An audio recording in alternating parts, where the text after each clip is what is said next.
The air in the cemetery was thick with the scent of lilies and hypocrisy. Grayson Payne, millionaire widower, stood by his wife's grave, dabbing at a dry eye with a silk handkerchief. He played the part of the grieving husband flawlessly. But just hours later, he would walk into the most important meeting of his life, the reading of his wife Rachel's will, with a woman who was not his wife. He brought his mistress a declaration of victory over the woman who had built his empire. He expected to inherit everything. What he inherited instead was a perfectly executed masterpiece of revenge delivered from beyond the grave. The final handful of dirt landed on the polished mahogany of the casket with a soft, definitive thud. It was a sound of finality, the closing of a chapter. For most, it signaled the end of Rachel Beaumont Payne's quiet, elegant life. For her husband, Grayson Payne, it was the sound of a starting gun. He stood a picture of somber dignity in a bespoke charcoal suit, his face a carefully constructed mask of sorrow. He held a single white rose, which he let fall into the grave, a gesture he'd seen in a movie and thought was suitably dramatic.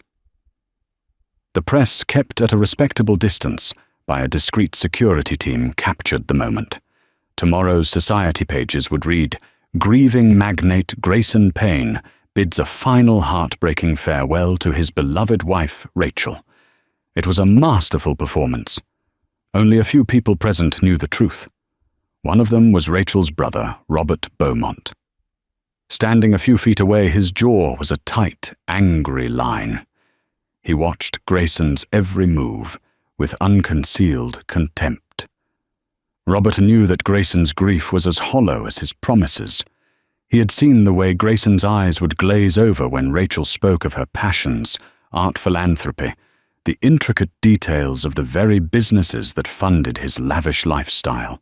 He had seen the casual cruelty, the subtle dismissals, the slow, methodical erosion of his sister's vibrant spirit. The other person who knew was standing under the shade of a distant oak tree, trying to appear unconnected to the main party. Her name was Brenda Lowe. She was younger than Rachel, with a hungry look in her eyes and a wardrobe paid for by Grayson's private credit card. She wore a black dress that was a little too tight, a little too short for a funeral. She was Grayson's mistress, his poorly kept secret, and in her mind, the queen in waiting. She watched Grayson, a faint, proprietary smile on her lips. Their time was coming. As the small crowd of mourners began to disperse, offering hushed condolences, Grayson maintained his sorrowful facade. He accepted handshakes and pats on the back, his voice a low, gravelly murmur of thanks. She was a wonderful woman, Grayson. A pillar of the community, said one of his board members.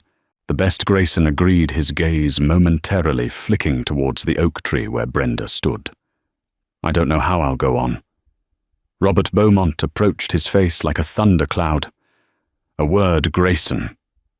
Robert Grayson said, his tone shifting from mournful to weary. "Not now. This is a day for grief." Is it Robert's voice was low and biting? "Because from where I'm standing, it looks like a day of opportunity for you. I just want you to know I'll be watching. Rachel was my sister. I won't let her legacy be tarnished." Grayson's mask slipped for a fraction of a second. A flash of anger tightened his features. "Your sister's legacy is perfectly safe. It's with me, her husband. As it should be." He turned his back on Robert, a clear dismissal, and walked towards his waiting limousine. The chauffeur held the door open. Before getting in, Grayson paused and subtly gestured with his head. Across the manicured lawn, Brenda understood the signal. She waited a few moments, then began a casual stroll toward a separate gate, where another car, one Grayson had sent for her, was waiting. Inside the plush leather interior of the limo, Grayson finally dropped the act.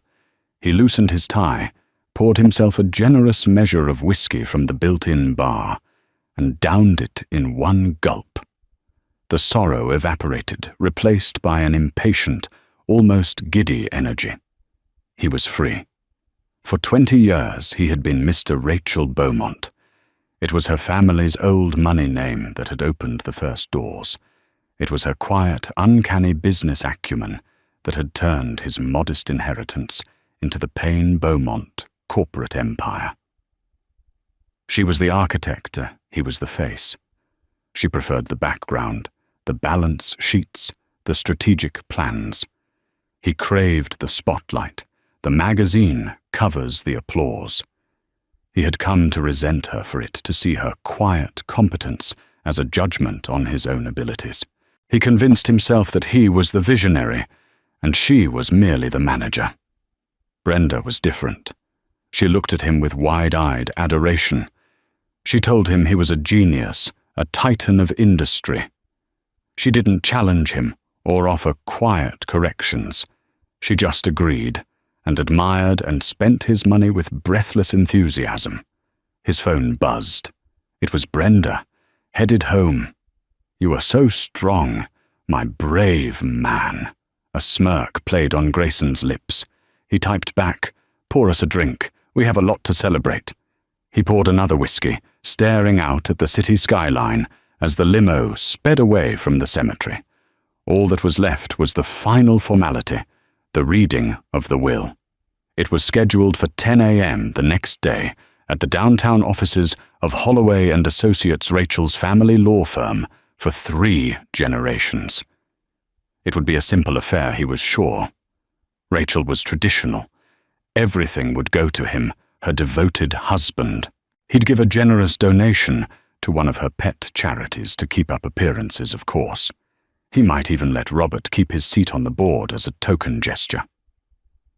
Later that evening, in his cavernous penthouse apartment, an apartment Rachel had always found cold and ostentatious, Grayson and Brenda toasted with champagne. The funeral was a distant memory. To the future, Brenda said, clinking her glass against his. She was wearing a silk robe, her hair undone, lounging on the white leather sofa. Our future. Our future, Grayson repeated, a wide, genuine smile, finally breaking across his face. Tomorrow it all becomes official. The lawyers, the board, her insufferable brother. They all have to listen to me now. Are you sure it will all go to you? Brenda asked, a flicker of anxiety in her eyes. Grayson laughed, a loud, booming sound. Darling, who else would it go to?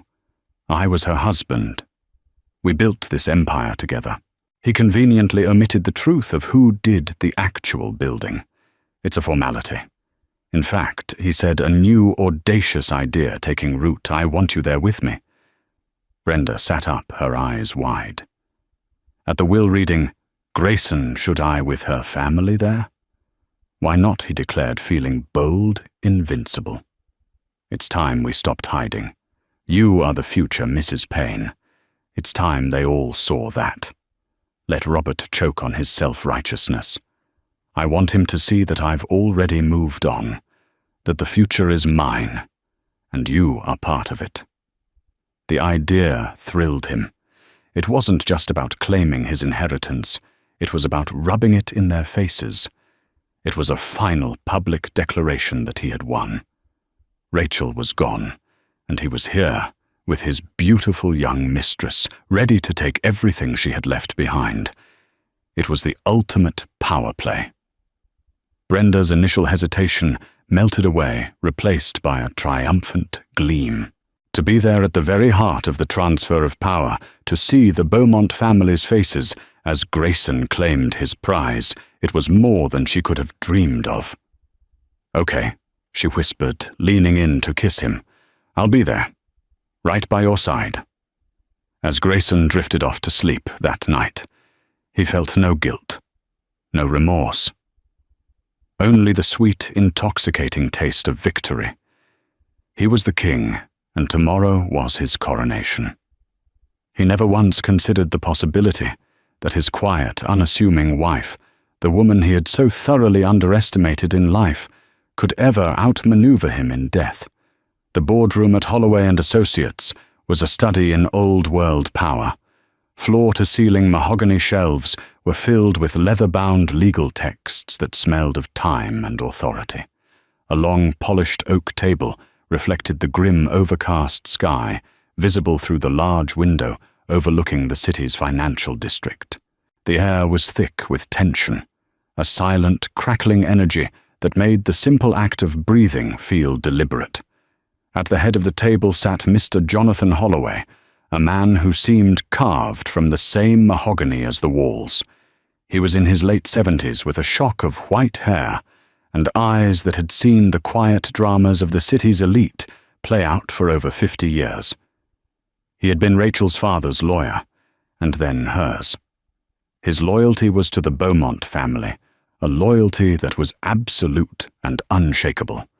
His expression was impeccably neutral, yet his gaze was as cold as a banker's heart. To his right sat Robert Beaumont. He was the picture of aristocratic rage, his back ramrod straight, his hands clasped so tightly on the table his knuckles were white. His eyes were fixed on the empty chair at the opposite end of the table, waiting. Also present was Susan Pierce, the long-time chief financial officer of Payne Beaumont. A sharp, intelligent woman in her 50s, Susan had been Rachel's protégée and closest confidant within the company.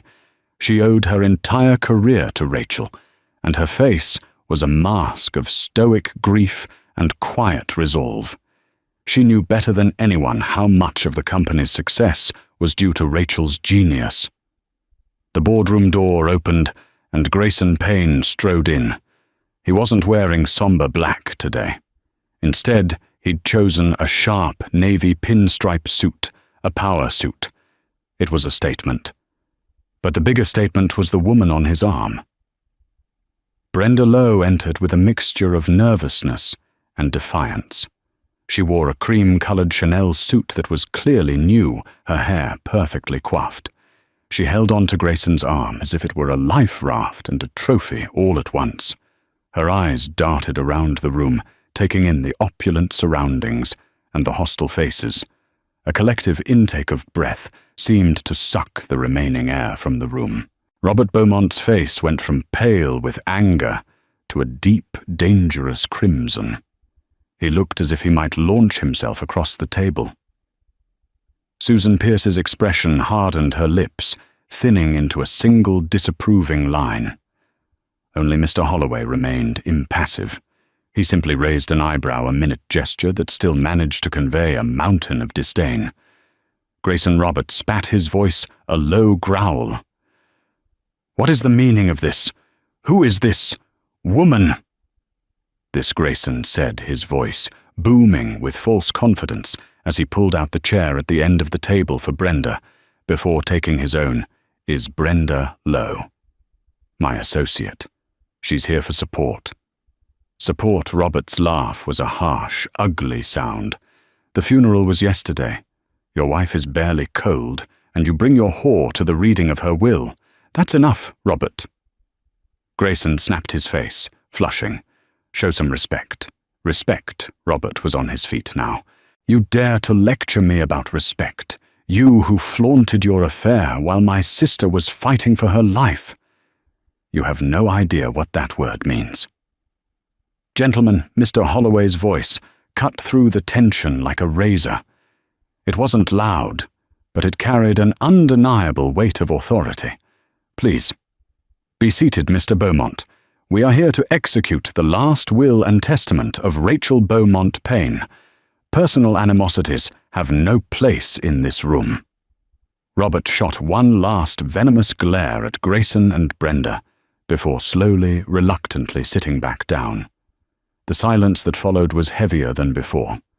Grayson, feeling he had won the first skirmish, leaned back in his chair, draping an arm possessively over the back of Brenda's. He gave Mr. Holloway a patronizing smile. "Please, Jonathan, proceed. Let's get this over with." Mr. Holloway adjusted his spectacles and picked up a thick vellum document sealed with wax. "This is the last will and testament of Rachel Beaumont Payne, signed and witnessed on the 3rd of May of this year." Grayson's smile faltered slightly. "The 3rd of May. That was only 6 months ago. Deep into her illness. Deep into his affair with Brenda. He had assumed her will was years old, written when things were simpler. A brief flicker of unease went through him, but he quickly suppressed it. What could she have done? She was sick weak. She adored him, he told himself. She couldn't have cut him out. "Let us begin," Holloway said, his voice a dry monotone. He broke the seal. "I, Rachel Beaumont Payne, being of sound mind and body, do hereby declare this to be my last will and testament, revoking all prior wills and codicils." He read through a series of minor bequests.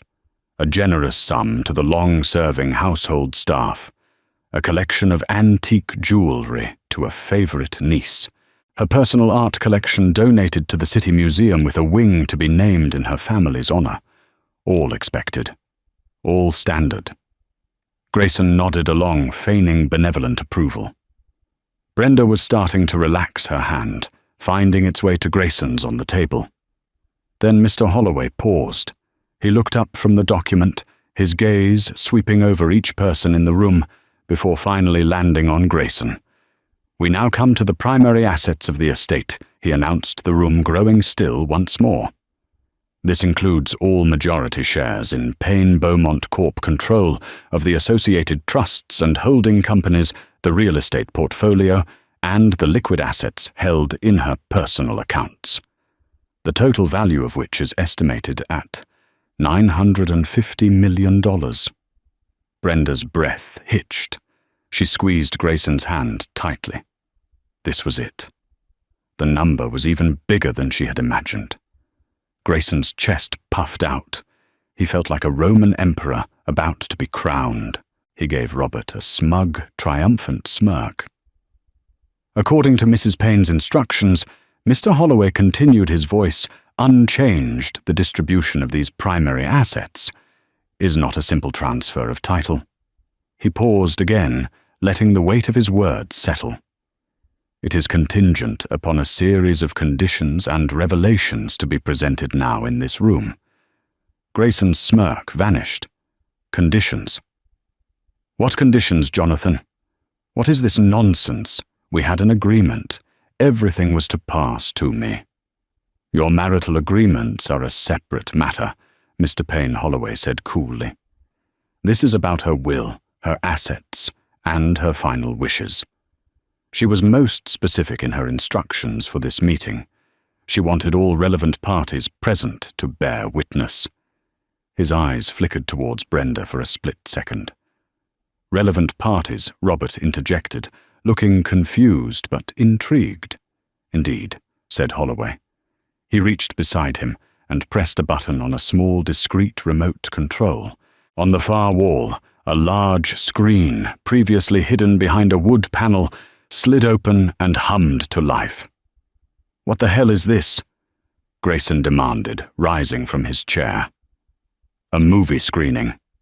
In a manner of speaking, Mr. Holloway replied, his voice laced with the faintest trace of something that might have been grim satisfaction.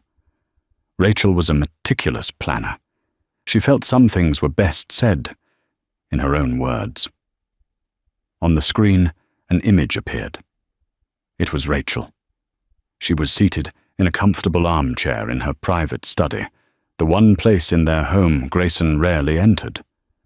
She looked thinner, frailer than he remembered, but her eyes were crystal clear, sharp, and held a fire he hadn't seen in years. She was looking directly into the camera as if she could see them all right there in that room. A pre-recorded message. The unease in Grayson's stomach curdled into a cold, hard knot of dread. Brenda stared at the screen, her face pale. The ghost of the woman she had replaced was about to speak. Rachel on the screen offered a small, sad smile. Her voice when she spoke was calm, steady, and utterly haunting. "Hello, Grayson," she said, and the sound of it filled the silent room. "I trust you are all comfortable. I imagine you're surprised to see me." Let's not pretend we don't know why we are all here. You're here for my money. Robert, you're here to protect my legacy. Susan, you're here out of loyalty. And Grayson, you're here for your crown. Her gaze seemed to pin him to the spot. Before we get to the disposition of my estate, she continued, her voice unwavering, I have a few truths I'd like to share. Things I should have said long ago. Let's call this a final audit. The screen went black for a moment, and then a new image appeared. It was a document, a receipt. Grayson leaned forward, squinting his heart beginning to pound a frantic, heavy rhythm against his ribs. It was a jeweler's receipt, dated from the day of their 20th anniversary, for a diamond necklace, a necklace he recognized instantly, the one currently clasped around Brenda Lowe's neck. The image of the receipt hung on the screen, a digital ghost of Grayson's betrayal. It was dated just 8 months prior, on the very day he had told Rachel he was tied up in an emergency board meeting that ran late into the night. He had come home with a bouquet of wilting gas station roses, apologizing profusely. Rachel, already weakened by her first round of treatment, had simply nodded her eyes, full of a weariness he had mistaken for acceptance. In the boardroom, the silence was absolute, broken only by Brenda's sharp, involuntary gasp. Her hand flew to her neck, her fingers touching the cool diamonds of the L'amour éternel necklace. It had been Grayson's first truly extravagant gift to her. He'd told her it was a custom piece, something he'd designed just for her. The receipt on the screen clearly listed it as a standard, if obscenely expensive item from Cartier. Robert Beaumont stared first at the screen, then at the necklace on Brenda's throat, and finally at Grayson. A low, guttural sound of pure disgust escaped his lips. Susan Pierce simply closed her eyes, as if in pain. Grayson's mind raced, searching for an explanation, a denial, a way to spin this. But there was none. The evidence was irrefutable, displayed in high definition for everyone to see. On the screen, Rachel's image returned. Her expression was not one of anger, but of a profound surgical disappointment. Our 20th anniversary, she said, her voice soft, but carrying the immense weight of memory. I was at home waiting. I had cooked your favorite meal, coq au vin. I remember being so careful with the spices, because the chemotherapy was making my own sense of taste and smell so unreliable. I wanted it to be perfect for you. You called at 9 p.m. to say you were stuck in a meeting with the Henderson Group. A crisis, you said. A multi-million-dollar deal on the line. She paused, letting the lie hang in the air. I found that strange, Grayson. Because I had spoken to Walter Henderson that very afternoon. He was on a yacht in the Greek Isles with his family. He sent his best and asked me to wish you a happy anniversary on his behalf. Grayson felt the blood drain from his face. He looked at Brenda, whose own face was a mask of confusion and dawning horror. He had told her the necklace was a celebration of their 6-month anniversary. The dates didn't line up. She was beginning to see the casual, layered nature of his deceit. That was the first of many lies I chose to see, Rachel continued from the screen. I hired a private investigator the next day, a regrettable necessity. It turns out you were not just a liar, Grayson. You were a cliché. The screen changed again. This time it was a photograph, a candid shot taken from a distance. It showed Grayson and Brenda laughing as they exited a notoriously expensive restaurant. Grayson's arm was around her waist. It was the night of their anniversary. The Cartier box was visible in his other hand. Brenda made a small, choked sound. She wasn't just the other woman. She was the living, breathing evidence of a lie told to a dying woman on a day that should have been sacred. The triumph she had felt walking into the room curdled into a sickening wave of shame. The Chanel suit suddenly felt cheap and tawdry. "But this isn't about my broken heart," Rachel said, and the shift in her tone was palpable. The sadness was replaced by a steely resolve. "This is about my legacy, and the first condition for the distribution of my assets concerns the Beaumont Foundation for the Arts, a cause my father started, and which I have funded for 2 decades. Grayson seized on the change of topic, desperate to move past the personal humiliation. "The foundation, of course. I intend to make a substantial contribution in your name, my love," he said to the screen, his voice slick with false sincerity. Rachel's recorded image smiled a chilling, knowing expression. "I'm sure you do, Grayson. However, you often told me my passion for the foundation was a sentimental waste of money. You argued we should cut its funding by 80% and redirect the capital into your riskier ventures. Like that disastrous oil speculation in Venezuela, you lost $10 million on last year." Susan Pierce shifted in her seat. She knew the details of that loss all too well. Rachel had quietly covered it from her personal funds to prevent a shareholder panic. Therefore, Rachel announced, "My first stipulation is this. Effective immediately, the sum of $50 million will be irrevocably transferred from my personal liquid assets to the Beaumont Foundation's endowment." Grayson shot to his feet.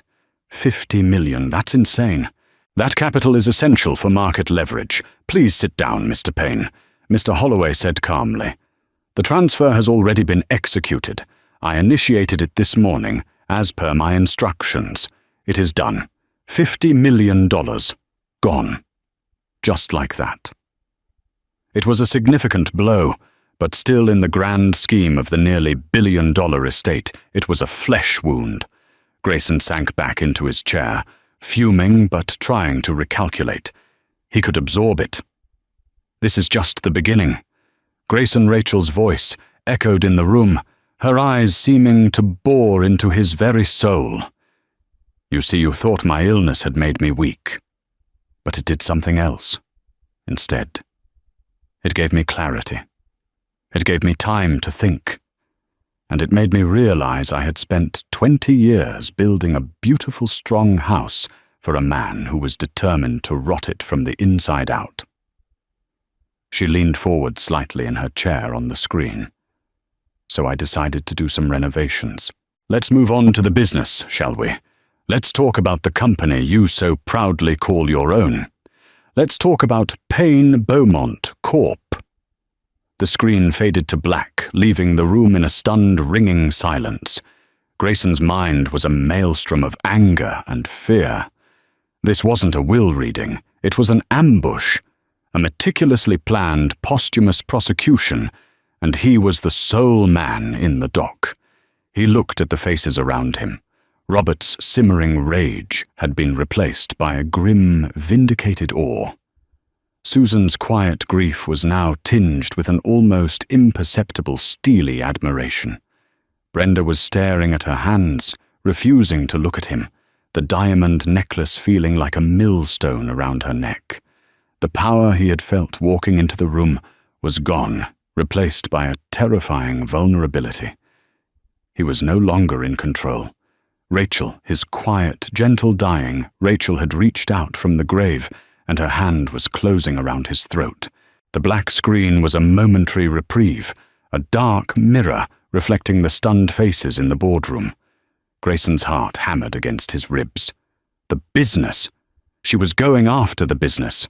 The very idea was preposterous. He was the chairman, the face of the company. She hadn't set foot in the main office for years, preferring to work from her study at home. What could she possibly have done? The screen flickered back to life, not with Rachel's image, but with a complex corporate flowchart. It showed the structure of the Payne Beaumont empire. At the top was the main corporation, but branching off it were dozens of smaller LLCs, holding companies and offshore entities. It was a web Grayson himself only vaguely understood. He left the boring details to the finance department to people like Susan Pierce. Then Rachel's voice returned, disembodied and authoritative, like a university lecturer dissecting a complex theorem. "Hello again, Grayson. I'm sure you recognize this chart. It's the corporate structure you've presented to shareholders for the last decade. It looks impressive, doesn't it? Solid, strong, a testament to your leadership." A red line began to trace a path through the chart, isolating the main Payne-Beaumont Corp from a cluster of smaller entities. "But looks can be deceiving," her voice continued. "You see the heart of our company. The real engine of its growth and profitability has never been its physical assets or its market share. It has always been its intellectual property." Grayson frowned. Intellectual property? He thought of the patents for their manufacturing processes, the copyrights on their software. They were valuable, sure, but I'm referring specifically, Rachel's voice clarified, as if reading his mind, to the portfolio of over 200 international patents for our proprietary chemical bonding agents and the source code for the Helios logistics software that revolutionized our supply chain. Together, they account for roughly 60% of this company's valuation and 100% of its technological edge over our competitors. On the screen, the cluster of smaller entities began to glow. "You probably assumed those patents and copyrights were held by Payne-Beaumont Corp," Rachel said. "A reasonable assumption. But they never were. 20 years ago, on the advice of my father, I created a separate, privately held technology firm. A shell company, if you will. Let's call it Beaumont Innovative Technologies. All of my research, all of my development, every patent I filed, every line of code I helped design, was registered to and is legally owned by that entity." Grayson stared at the screen, his mouth agape. He felt a cold sweat prickle his brow. He had no memory of such a company. Payne-Beaumont Corp. Rachel explained, her voice as calm and precise as a surgeon's scalpel has been operating for 2 decades under a licensing agreement with Beaumont Innovative Technologies. A very generous, royalty-free licensing agreement which allowed the parent company to use this IP as if it were its own. The red line on the chart turned into a pair of scissors and snipped the connection between the two entities. And per the bylaws of this private company, that licensing agreement is subject to review and termination by its sole owner. Which was me. She paused, and is now my designated successor. A collective gasp went through the room. Robert Beaumont leaned forward, his eyes wide with disbelief and dawning comprehension. This was a move of breathtaking corporate genius. Who Grayson choked out his voice, barely a whisper. "Who is the successor?" As if on cue, Rachel's image returned to the screen. She was smiling, but it wasn't the sad smile from before. This was a smile of pure, unadulterated triumph. "I believe you all know Susan Pierce," she said. Every head in the room swiveled to face the quiet CFO. Susan met their gazes without flinching. Her hands were folded calmly on the table in front of her, but her eyes, when they met Grayson's, were like chips of ice. Mr. Holloway cleared his throat. "I have the documents here," he said, sliding a thick legal folder across the table toward Susan. "Transfer of ownership of Beaumont Innovative Technologies, effective as of the moment of Rachel's passing. It is all in order. Ms. Pierce is now in complete control of the company's most valuable assets." Grayson felt as if the floor had fallen away. He was the chairman of a hollow shell, a company that owned buildings and trucks, but not the science and software that made it dominant. He was a king without a kingdom. "The board," he stammered. "The shareholders, they'll never stand for this." "Won't they?" Rachel's voice was laced with irony. "Susan, perhaps you can enlighten him." Susan Pierce spoke for the first time, her voice clear and steady. "As of 9 a.m. this morning, as the new owner of BIT, I sent a formal notice to the board of Payne Beaumont. The royalty-free licensing agreement has been terminated, effective immediately. I have offered them a new agreement. A new agreement, Grayson repeated numbly. Yes, Susan said. A standard market rate licensing deal. Payne Beaumont will now have to pay Beaumont Innovative Technologies 35% of its net profits for the continued use of the IP it was built on. 35%. The number was staggering. It would cripple the company. It would decimate their stock price. Dividends would vanish. His entire financial world was collapsing in on itself. Furthermore, Susan continued, her voice relentless.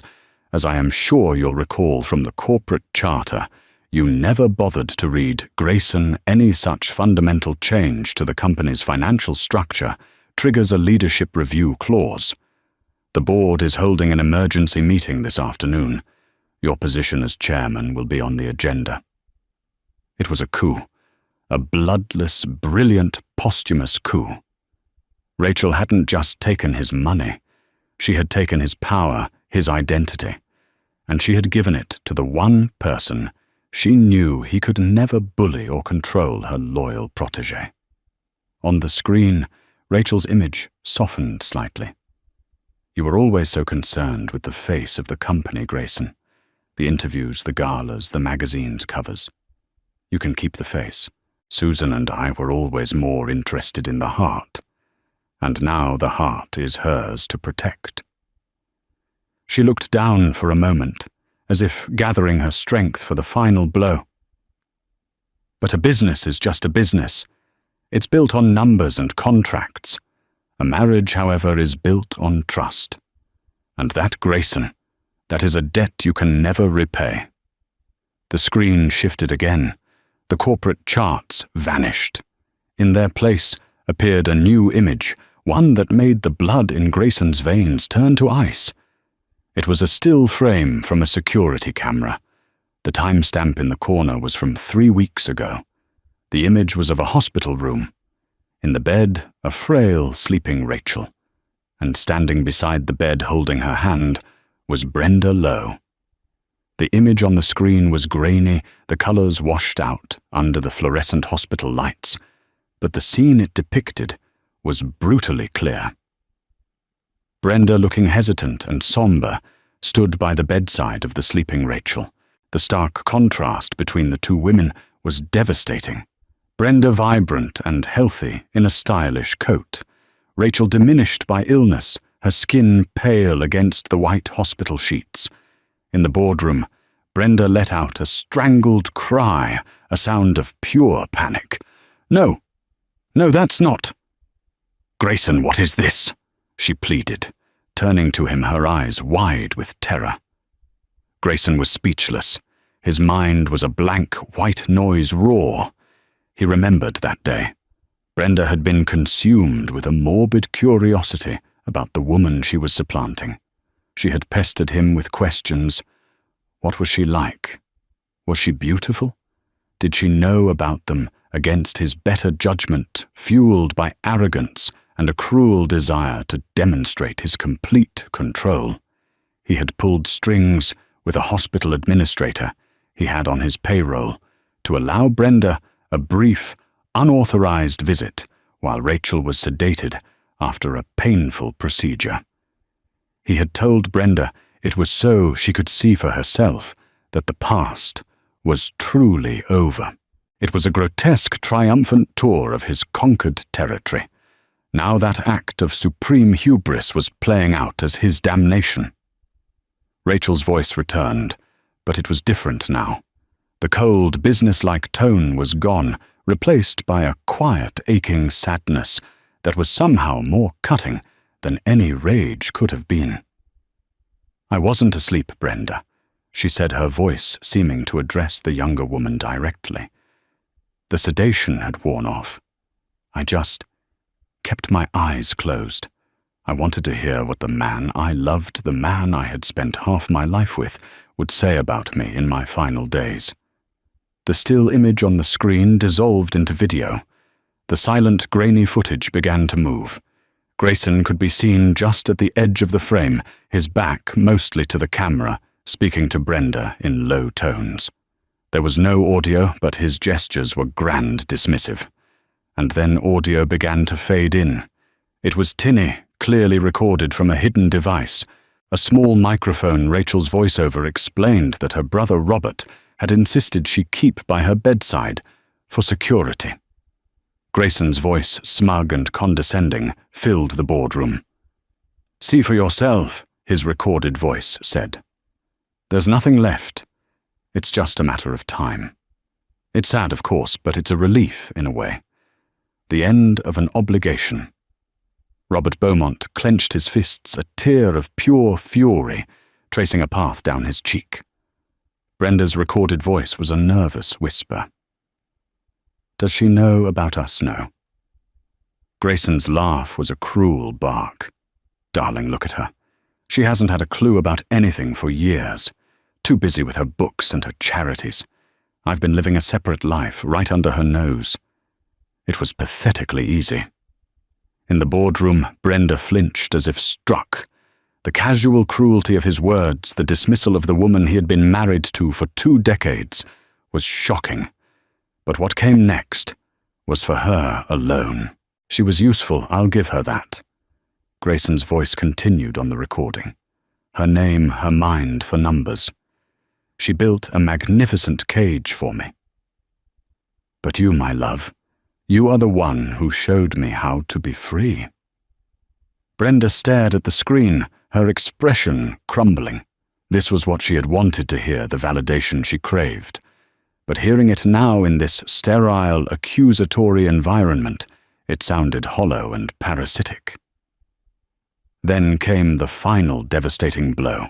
Brenda's voice on the tape, hesitant but hopeful. "And when it's over, we can finally be together, properly as husband and wife." There was a pause. Grayson's recorded voice shifted, becoming placating, patronizing. "Of course, darling. Of course. We'll have the world. Just be patient. We have to handle this transition delicately." The video stopped. Rachel's face reappeared on the screen. She was no longer looking at the camera.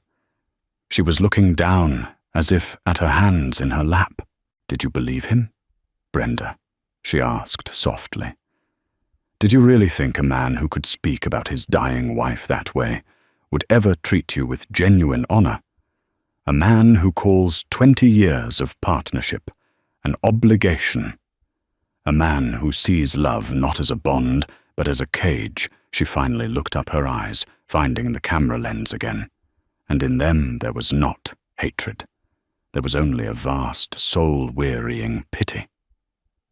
"He told me about you too. Not in the way you think. He didn't confess. He complained. He complained that you were delightfully simple, but that your taste in fashion was ruinously expensive. He told me you were a necessary distraction, a way for him to feel young again. He called you his beautiful, empty-headed little hobby." Each word was a perfectly aimed dart. Brenda made a small, wounded noise and visibly recoiled. Her entire fantasy of being the great love who had freed the Titan from his dreary wife was being systematically dismantled. She was not his queen. She was his hobby. An expensive, simple-minded toy he had grown tired of complaining about to the very woman she was meant to replace. Grayson turned on her, his face a mask of purple rage. "She's lying. She's a bitter, dying woman, trying to poison you against me." "Am I?" Rachel's voice, calmly interjected from the screen. "Ask him, Brenda. Ask him about the pre-nuptial agreement I had my lawyers draft for you 2 months ago. The one he asked for. The one that would have left you with nothing, not a single share, not a single dollar if you ever tried to divorce him." Mr. Holloway, without being asked, opened his briefcase and produced another document. He didn't say a word, simply placed it on the table in front of Brenda. It was a draft of a pre-nuptial agreement between Grayson Payne and Brenda Lowe, The terms were brutal ironclad and utterly humiliating. Brenda stared at the document, then at Grayson. The illusion shattered completely. The adoration in her eyes was replaced with a horrified, dawning contempt. She had been a fool, a pawn in his game. He wasn't going to make her his wife. He was going to make her his next possession, one with a legal document ensuring she could never escape with any of the spoils. With a sudden violent movement, Brenda reached up and unclasped the L'amour éternel necklace. The heavy diamond chain felt like a snake around her neck. She threw it on the table where it landed with a loud, clattering crash.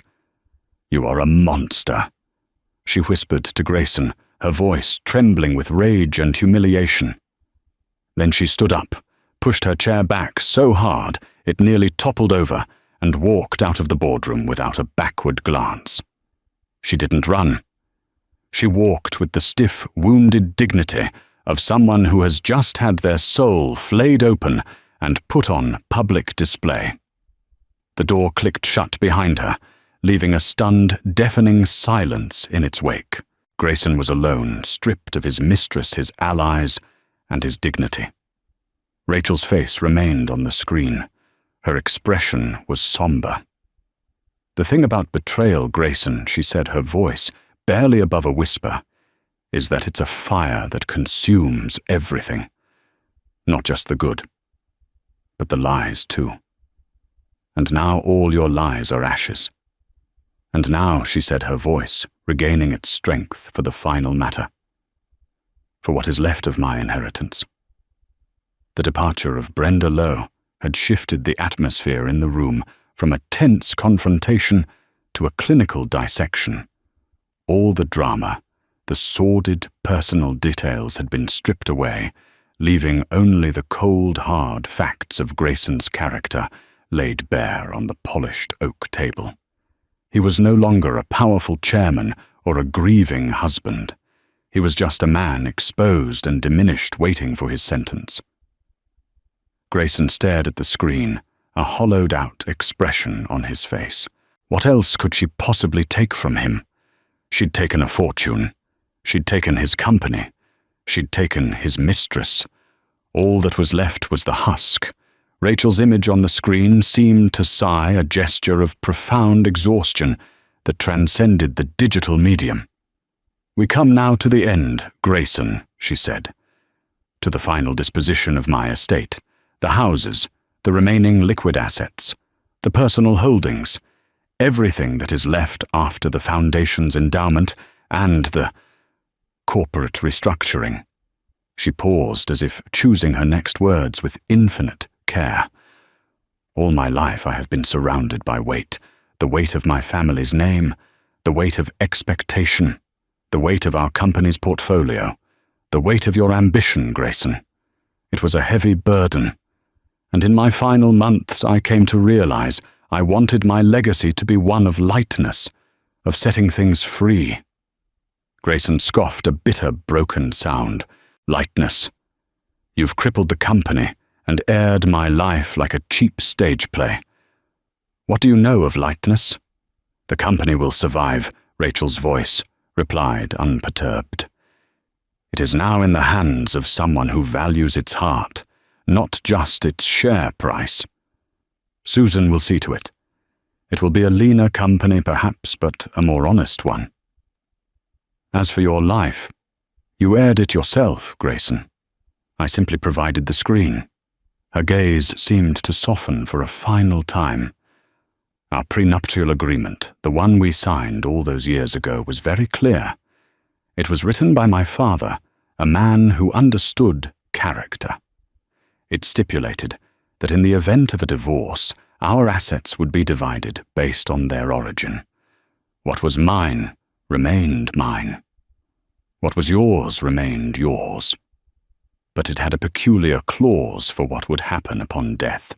It stated that all assets would be pooled and bequeathed as a single estate under the assumption that a marriage was a true and faithful partnership until the end." A sliver of hope, desperate and irrational, flickered in Grayson's chest. A loophole, however. Rachel continued, and the hope died as quickly as it came, that same agreement contained a fidelity clause. A clause you likely never read. It states that in the event of proven marital infidelity, the terms of the prenup revert to the stricter origin of asset rules as if it were a divorce. Mr. Holloway nodded gravely. The evidence presented today, the receipts, the photographs, the recordings, is more than sufficient to invoke the fidelity clause. I have already filed the necessary legal petitions this morning. They will not be contested. It was the final, perfect legal checkmate. She had known about the clause. She had gathered the evidence. She had built her entire posthumous strategy around a single paragraph of legalese he had ignored 20 years ago. "So what is left for you?" Grayson Rachel asked, her voice a gentle murmur. "What did you bring into this marriage? You had a small stock portfolio from your father, which you cashed out to fund our first venture. An initial investment of $250,000. By my calculation, with 20 years of interest and inflation, that comes to roughly $1.5 million today. $1.5 million. To a man who had woken up this morning, believing he was worth nearly $1 billion, the number was a comical insult. It was less than the annual maintenance cost of the penthouse. That sum has been transferred to your personal account, Rachel stated. It is yours. Free and clear. As for the rest, the nearly $800 million that remains in the estate." The screen changed one last time. It showed a montage of images, a children's hospital wing being built, a university library, a sprawling wildlife sanctuary, scholarships being awarded to bright-eyed students. It is all going to the newly formed CBD Charitable Trust. Rachel announced, dedicated to funding medical research education and the arts. Its board of trustees will be chaired by my brother, Robert Beaumont, and its finances will be managed by Susan Pierce. It will be their life's work to ensure that the wealth we built is used to create, to heal, and to inspire, to add some lightness to the world. Robert Beaumont stared at the screen, his face a mixture of shock and profound gratitude. He looked at Susan, who gave him a small, determined nod. This was their new purpose, a legacy of creation, not destruction. So you see, Grayson Rachel concluded her own image, returning for the last time. You get to keep what you started with, and I get to keep what I built. It seems perfectly fair, don't you think? Her face was serene. There was no malice left, no anger, just a quiet finality. "There is one more thing," she said. "The penthouse, the apartment you loved so much. I never cared for it, but you always said it made you feel like a king. The lease is paid up for the next 6 months. You may stay there until it expires. But the furniture, the art, everything inside, it was all mine. It is being moved out this afternoon and sold at auction for the trust. I've left you a bed, a chair, and a table. I thought you might need a place to sit and think about the choices you've made." The screen went black. The message was over. For a long moment, the room was utterly still. Grayson sat frozen, staring at the blank screen, the enormity of his ruin crashing down on him. He was no longer a millionaire. He was a man with a small fortune that would barely cover his debts and legal fees. He was the chairman of a company that would oust him by sunset. He was the owner of an empty penthouse he would be evicted from in 6 months. He had walked in this morning a king ready for his coronation. He was leaving with nothing but a bed, a chair, and a table. A monk's inheritance. Slowly, Mr. Holloway began to gather his papers, the rustling sound unnaturally loud in the silent room. He stacked the documents into a neat pile. Robert and Susan stood up their chairs, scraping softly against the floor. They didn't look at Grayson. It was as if he wasn't there anymore. He had been erased. "Our work here is done," Mr. Holloway said, his voice flat and professional. He gestured to a separate, smaller folder. "Mr. Payne, this contains the details of your transfer and the notice regarding the penthouse. My assistant will see you out." Robert and Susan walked to the door. Before leaving, Robert paused and looked back, not at Grayson, but at the blank screen where his sister's face had been. "Thank you, Rachel," he whispered, his voice thick with emotion. "Rest now." Then they were gone. Grayson was left alone in the mahogany-panelled room with the old lawyer. He felt a tremor start in his hands. A rage so profound it was almost silent began to build in his chest.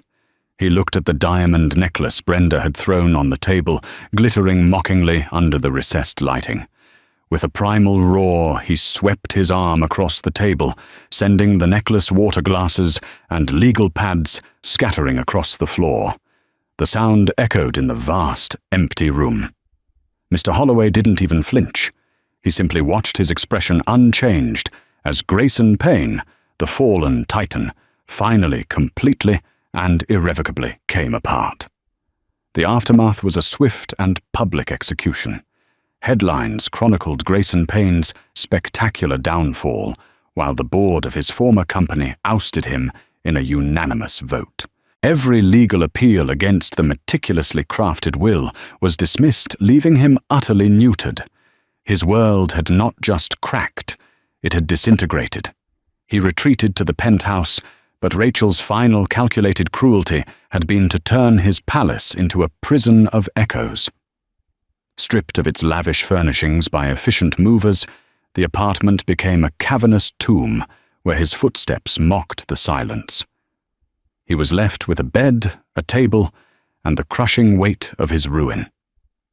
Brenda, the catalyst for his greed, had vanished without a trace, another ghost in his newly empty life. In stark contrast, Rachel's true legacy flourished. The CBD Charitable Trust, guided by an invigorated Robert Beaumont and a brilliant Susan Pierce, began its work with purpose. The wealth once spent on ego and excess now funded hospitals, scholarships, and the arts. Rachel's memory was not defined by her revenge, but by the good that grew from its ashes, a testament to her quiet, enduring strength. 6 months later, an eviction notice sealed his fate. Grayson packed a single suitcase, a phantom in the life he'd once commanded. As he took a final look across the desolate living room, a glint of light caught his eye. Near the wall lay a single, flawless diamond, which must have fallen from the necklace he had used to seal his fate. He picked it up. It felt weightless in his palm, a perfect, glittering symbol of everything he had lost, brilliant cold, and utterly empty. He closed his hand around the stone and walked out of the apartment for the last time. The lock clicked shut behind him, a sound as final as a coffin closing. Grayson Payne, the man who had it all descended into the anonymous city below his entire billion-dollar world, reduced to the size of a single, bitter tear. Rachel's story is a chilling reminder that the quietest voices often carry the most powerful truths. Her revenge wasn't a passionate, fiery outburst, but a cold, calculated masterpiece of justice, proving that the ultimate power isn't in wealth or status, but in intelligence, foresight, and the unbreakable strength of a person who has been underestimated for the last time. It's a testament to the idea that a legacy is not what you own, but what you create, and sometimes the most enduring structures are the ones built from the ashes of betrayal. If this story of intricate revenge and posthumous justice captured your imagination, please let us know in the comments below. What part of Rachel's plan did you find the most brilliant? Don't forget to hit the like button. Share this story with someone who appreciates a tale of true justice, and subscribe for more stories of drama, intrigue, and karma. Thank you for listening.